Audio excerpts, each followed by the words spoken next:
নাসার কিছু গোপন রহস্য আজও জনসাধারণের কাছে অজানা। শুনলে অবাক হবেন, ২০১৭ সালে নাসার একটি স্যাটেলাইট এমন একটি বস্তুর সন্ধান পায় যা আলো শোষণ করে কিন্তু কোনো আলো প্রতিফলিত করে না। বস্তুটা আসলে কি, সেই বিষয়ে আজও কেউ কিছু জানে না। মঙ্গলে মিথেন গ্যাসের সন্ধান পাওয়া গেছে, যা প্রাণের অস্তিত্বের ইঙ্গিত দেয়। তবে এই গ্যাস কোথা থেকে আসছে তার উৎস সম্পর্কে নাসা এখনও কিছু জানায়নি।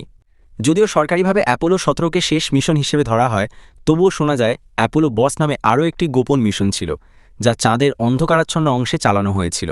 এই বিষয়ে নাসা আজও মুখ খোলেনি। ২০০৪ সালে মহাজাগতিক রশ্মি স্ক্যান করার সময় একটি অদ্ভুত শব্দ শোনা যায়। নাসা নাকি জানে সেই শব্দ কোথা থেকে এসেছে, কিন্তু তারা সেটি প্রকাশ করতে রাজি নয়। বিজ্ঞানীদের মধ্যে অনেকেই মনে করেন মহাকাশের সময় ধীরে চলে এবং নাসা এই বিষয়ে গবেষণা করছে। আসলে নাসা অনেক কিছুই জানে, কিন্তু সবকিছু প্রকাশ্যে আনে না। আপনি কি এই কথা বিশ্বাস করেন? কমেন্ট করে জানান।